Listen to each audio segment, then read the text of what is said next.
नमस्कार दोस्तों, welcome to कौन बनेगा करोड़पति। आज हम बात करेंगे उस महान ग्रंथ की, महाभारत की। ये कहानी सिर्फ कहानी नहीं है, ये एक आईना है जो हमारे समाज, उसके मूल्यों और उसकी कमियों को दिखाता है। सभा पार्वा, मेरे प्यारे दोस्तों, इस महाकाव्य का दूसरा भाग है। ये हिस्सा बहुत महत्वपूर्ण है। यहीं से उस महान युद्ध, धर्मा युद्धा की नींव पड़ती है जिसने भारत की किस्मत बदल दी। साजिश, विश्वासघात और अन्याय। अंधिराई। सभा पार्वा का मुख्य विषय है। कहानी शुरू होती है 5 पांडव भाइयों से जो धर्म के रास्ते पर चलते हैं और उनके चचेरे भाई कौरवों से जो लालच से भरे हुए हैं। सत्ता की भूख से उपजा उनका संघर्ष इस महाकाव्य का केंद्र बिंदु है। याद रखिए, ये सिर्फ एक पारिवारिक झगड़ा नहीं है, ये धर्म और अधर्म की लड़ाई है। लाक्षागृह, जो उन्हें फंसाकर मारने के लिए बनाया गया एक महल था, उससे बचने के बाद पांडवों ने अपना जीवन फिर से बनाया। उन्होंने अपना राज्य इंद्रप्रस्थ बसाया। ये भव्य नगर समृद्धि और न्याय का प्रतीक कौरवों से ईर्ष्या का कारण बनता है। युधिष्ठिर, सबसे बड़े पांडव जो अपनी धार्मिकता के लिए जाने जाते हैं, उन्होंने राजसूय यज्ञ किया, एक भव्य समारोह जिसने उन्हें एक शक्तिशाली राजा के रूप में स्थापित किया। ये कार्य उनके बढ़ते प्रभाव का प्रमाण दुर्योधन, सबसे बड़े कौरव, की ईर्ष्या को और बढ़ाता है। दुर्योधन के दिल में उसके मामा चालाक शकुनी द्वारा बोए गए ईर्ष्या के बीज अंकुरित होने लगते हैं। वो इंद्रप्रस्थ की संपन्नता चाहता है और पांडवों के धन और राज्य को हड़पने की योजना बनाता है। उसका लालच विनाशकारी द्यूत क्रीड़ा का मार्ग प्रशस्त करता है। धृतराष्ट्र, हस्तिनापुर के अंधे राजा और कौरवों के पिता, एक दोस्ताना खेल के रूप में छिपाकर द्यूत क्रीड़ा का प्रस्ताव रखते हैं। युधिष्ठिर निमंत्रण स्वीकार करने के अपने धर्म से बंधे हुए सहमत हो जाते हैं। उन्हें अपने चारों ओर बुने गए छल के जाल का पता नहीं होता है। पांडव हस्तिनापुर पहुंचते हैं। उनके दिलों में एक अनहोनी की आशंका होती है। विशाल सभा, जिसे उनकी बेइज्जती करने के लिए बनाया गया था, दरबारियों से भरी हुई है जो सभी दुर्योधन की भयावह योजना से वाकिफ हैं। उस खेल के लिए मंच तैयार है जो उनके जीवन की दिशा बदल देगा। शकुनी, छल का महारथी, युधिष्ठिर की एक कमजोरी, जुए के प्रति उनके प्रेम का पेकाका का फायदा उठाता है। पासे के हर दांव के साथ बाजी बढ़ती जाती है और पांडव अपना धन, अपना राज्य और अंततः अपनी स्वतंत्रता खो देते हैं।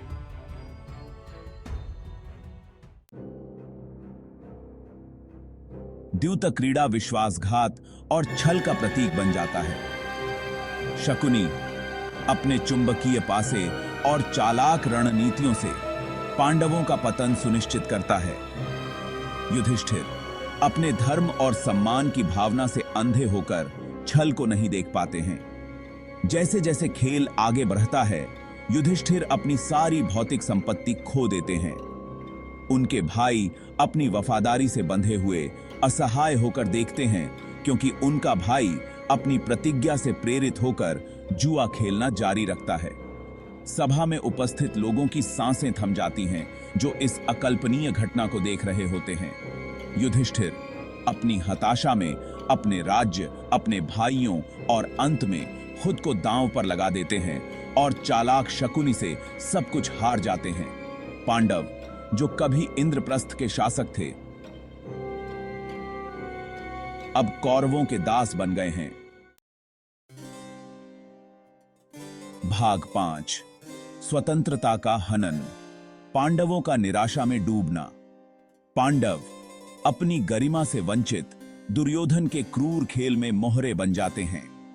भीम, पांडवों में सबसे बलवान, क्रोध से भरे हुए अपने अपमान का बदला लेने की कसम खाते हैं। अर्जुन, कुशल धनुर्धर, अपने क्रोध को नियंत्रित करने के लिए संघर्ष करते हैं। द्रौपदी, पांडवों की पत्नी, खेल की वैधता पर सवाल उठाती है, यह तर्क देते हुए कि युधिष्ठिर को खुद को हारने के बाद उसे दांव पर लगाने का कोई अधिकार नहीं था। उसकी अवज्ञा कौरवों को क्रोधित करती है, जो उसे अपनी नई शक्ति के लिए खतरा मानते हैं। दुर्योधन सत्ता के नशे में चूर और प्रतिशोध से प्रेरित होकर द्रौपदी को सभा भवन में निर्वस्त्र करने का आदेश देता है, जो उसका और उसके पतियों का घोर अपमान है। अपमान का यह कृत्य महाभारत में एक महत्वपूर्ण मोड़ बन जाता है, जो कौरवों के अधर्म के चरम को चिह्नित करता है कि एकाग्जी नीति है। भाग 6 द्रौपदी का अपमान। कुरुवंश पर एक कलंक। द्रौपदी को निर्वस्त्र करने का प्रयास कौरवों की दुष्टता का एक भयावह चित्रण है। जैसे ही दुशासन, दुर्योधन का भाई, उसे वस्त्रहीन करने की कोशिश करता है, एक चमत्कार होता है। द्रौपदी की प्रार्थना का उत्तर मिलता है और उसकी साड़ी अंतहीन हो जाती है, जिससे दुशासन के उसे अपमानित करने के प्रयास विफल हो जाते हैं। यह घटना कौरवों और उनके समर्थकों के नैतिक पतन को उजागर करती है। भीष्म, सम्मानित बुजुर्ग, मौन रहते हैं, सिंहासन के प्रति अपनी शपथ से बंधे हुए। विदुर, बुद्धिमान मंत्री, इस कृत्य की निंदा करते हैं, लेकिन उनके शब्द बहरे कानों पर पड़ते हैं। द्रौपदी का अपमान कौरवों के अत्याचार और पांडवों की लाचारी का प्रतीक बन जाता है। यह अनियंत्रित लालच और सत्ता के दुरुपयोग के परिणामों की एक कठोर याद दिलाता है। घोर अपमान का सामना करते हुए भी द्रौपदी की भावना नहीं टूटती है।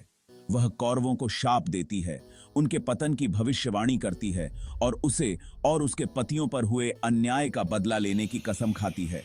उसके शब्द धार्मिक क्रोध से भरे हुए हॉल में गूंजते हैं, उसके अत्याचारियों को चुप कराते हैं। धर्म में द्रौपदी का साहस और अटूट विश्वास पांडवों को प्रेरित करता है, न्याय के लिए उनकी आशा को फिर से जगाता है। उनका लचीलापन उनके सबसे अंधेरे समय में प्रकाश की किरण बन जाता है, जो उन्हें याद दिलाता है कि प्रतिकूलता का सामना करते हुए भी धर्म की अंततः जीत होगी। यह घटना कथा में एक महत्वपूर्ण मोड़ का प्रतीक है। यह अब केवल पासा का खेल नहीं है, बल्कि धर्म की लड़ाई है, अन्याय और उत्पीड़न के खिलाफ लड़ाई है। धृतराष्ट्र अपने पुत्रों के कार्यों और द्रौपदी के श्राप के परिणामों से डरते हुए हस्तक्षेप करते हैं और पांडवों को अपनी स्वतंत्रता वापस पाने का मौका देते हैं। वह पासा के एक और खेल का प्रस्ताव रखता है, जिसमें एक शर्त जुड़ी होती है। शर्त: यदि पांडव जीत जाते हैं तो वे अपना राज्य और स्वतंत्रता वापस पा लेंगे। अगर वे हार जाते हैं तो उन्हें 12 साल वनवास में बिताने पड़ेंगे, उसके बाद 1 साल गुप्तवास में रहना होगा। युधिष्ठिर अपने खोए हुए गौरव को पुनः प्राप्त करने के प्रलोभन का विरोध करने में असमर्थ जुआ खेलने के लिए सहमत हो जाते हैं।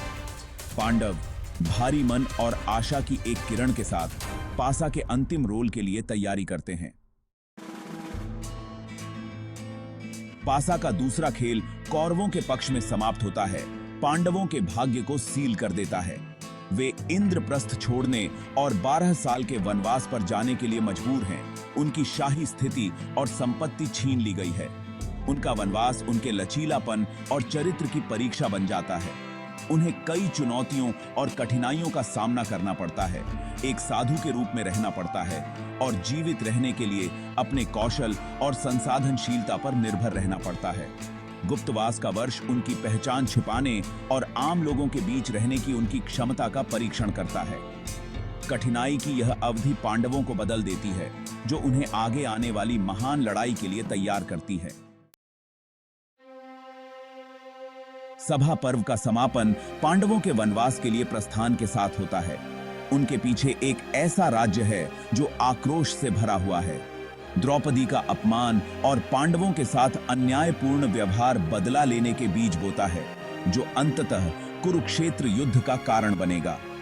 सभा पर्व की घटनाएं लालच, छल और सत्ता के दुरुपयोग के विनाशकारी परिणामों की एक कठोर याद दिलाती हैं। यह प्रतिकूलता का सामना करते हुए धार्मिकता, साहस और लचीलापन के महत्व पर प्रकाश डालता है। तो मेरे प्यारे दोस्तों, जैसा कि हम सभा पर्व के पाठों पर विचार करते हैं, हमें याद दिलाया जाता है कि हम जो भी चुनाव करते हैं, चाहे वह कितना भी छोटा क्यों न हो, उसके दूरगामी परिणाम हो सकते हैं। हमें अपने सभी कार्यों में धर्म को बनाए रखने और जहां भी अन्याय दिखे उससे लड़ने का प्रयास करना चाहिए। धन्यवाद। कौन बनेगा करोड़पति पर आज रात हमारे साथ जुड़ने के लिए धन्यवाद।